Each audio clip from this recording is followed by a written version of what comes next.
Bismillahirrahmanirrahim. Assalamualaikum warahmatullahi wabarakatuh. Bertemu kembali dengan Ibu Rita Nuryani di mata pelajaran Bahasa Indonesia kelas 12 tahun pelajaran 2022-2023. Kita akan membahas tentang teks cerita sejarah. Dengan kompetensi dasar sebagai berikut. Tujuan pembelajaran sebagai berikut. Dan materi pembelajaran tentang teks cerita sejarah yang meliputi pengertian, jenis-jenis, ciri-ciri, struktur, nilai-nilai, dan kaidah kebahasaan di dalam teks cerita sejarah.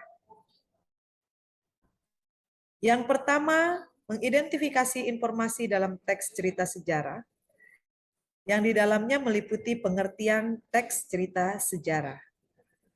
Teks cerita sejarah dapat dipahami sebagai sebuah teks yang memuat mengenai penjelasan atau penceritaan tentang suatu fakta dan peristiwa yang terjadi di masa lalu. Teks cerita sejarah sendiri biasanya digunakan untuk mencari asal-usul atau latar belakang munculnya benda atau terjadinya peristiwa, sehingga memiliki nilai sejarah. Jenis-jenis teks cerita sejarah. Teks cerita sejarah terdiri dari dua jenis, yaitu fiksi dan non-fiksi.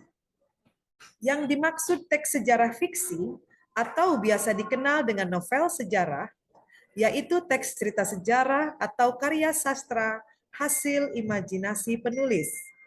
Namun, banyak juga novel sejarah yang memuat fakta sejarah tentang suatu peristiwa. Selain novel sejarah, contoh-contoh teks sejarah fiksi lainnya diantaranya cerpen, legenda, roman, dongeng, mitos, dan lain-lain. Selanjutnya, teks sejarah non-fiksi atau biasa dikenal dengan teks sejarah, yaitu teks yang berisi rangkaian peristiwa berdasarkan fakta yang sebenarnya dan kronologi waktu. Hal ini menjadikan teks cerita sejarah lebih kuat dalam bagian peristiwa, bukan penceritaan. Contoh teks cerita sejarah diantaranya biografi, autobiografi, catatan perjalanan, dan catatan sejarah. Selanjutnya, ciri-ciri teks cerita sejarah. Setelah mengetahui dua jenis teks cerita sejarah, berikut ini akan dijelaskan tentang ciri-ciri dari teks cerita sejarah. Ciri-ciri teks cerita sejarah dapat juga digunakan untuk mengetahui perbedaan antara teks cerita fiksi dan non-fiksi. Berikut adalah ciri-ciri teks cerita sejarah. 1. Judul pada teks sejarah non-fiksi memiliki sifat lebih eksplisit, sedangkan teks sejarah fiksi atau novel sejarah lebih implisit. 2. Orientasi yang terdapat pada teks sejarah non-fiksi terdiri dari pengantar, tujuan, dan pendahuluan. Sedangkan pada teks sejarah fiksi atau novel sejarah memuat pengenalan tokoh dan latar cerita. 3. Komplikasi pada teks sejarah non-fiksi bersifat gradual atau bertahap. Sedangkan pada teks sejarah fiksi atau novel sejarah bersifat hierarkis atau bertingkat-tingkat. 4. Resolusi pada teks sejarah non-fiksi berisikan kesimpulan, sedangkan pada teks sejarah fiksi atau novel sejarah berisi penyelesaian dari konflik cerita. 5. Teks sejarah non-fiksi tidak memiliki koda, sedangkan teks sejarah fiksi atau novel sejarah memiliki koda. Selanjutnya, struktur teks cerita sejarah. Yang pertama, struktur sejarah non-fiksi. Terbagi menjadi 3, yaitu orientasi atau pengenalan pembuka cerita menggunakan jenis kalimat deskriptif.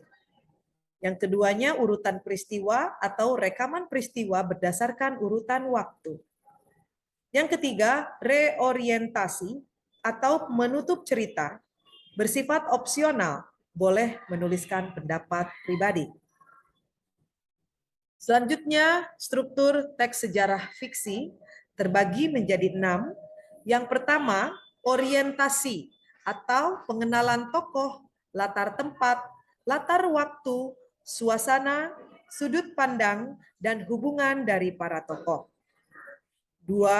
Pengungkapan peristiwa atau pemunculan masalah. 3.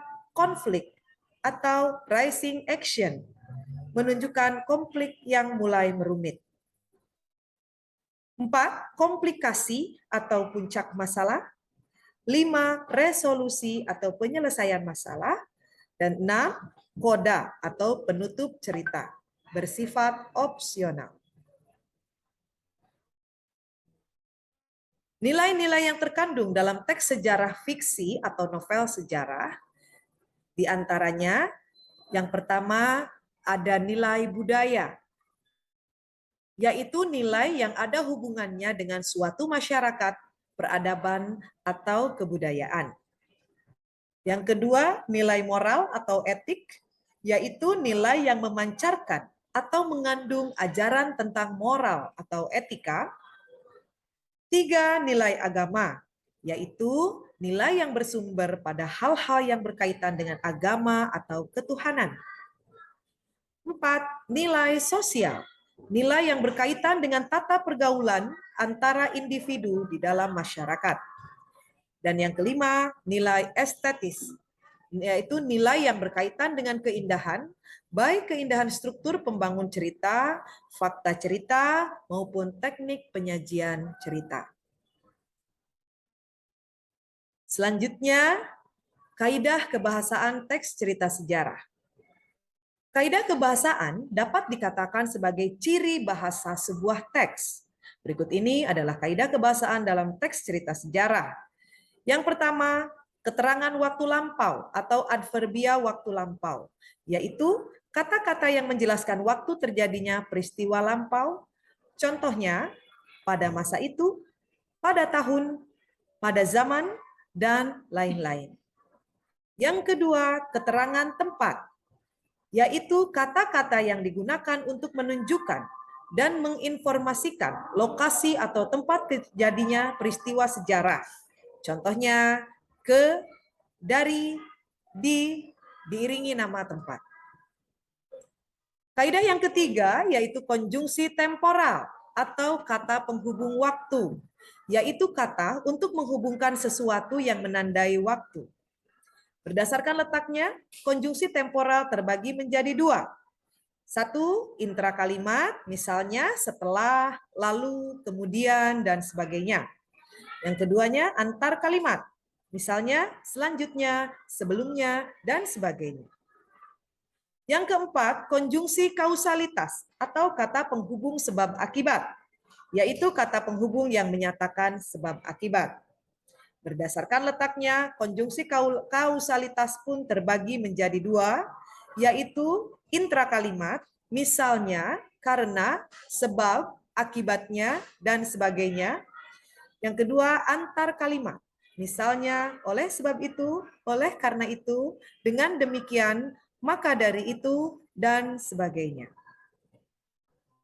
5. Kata kerja atau verba, yaitu kata yang menunjukkan tindakan, biasanya ditandai dengan imbuhan me, di, ber, ter, me, kan, ber, kan, di, kan, dan sebagainya. Verba terbagi menjadi 2 bagian, yaitu verba material. Verba material adalah kata kerja yang menunjukkan tindakan secara fisik, misalnya berlari, memakan, dan sebagainya. Yang keduanya verba mental, yaitu kata kerja yang mengindikasikan sesuatu.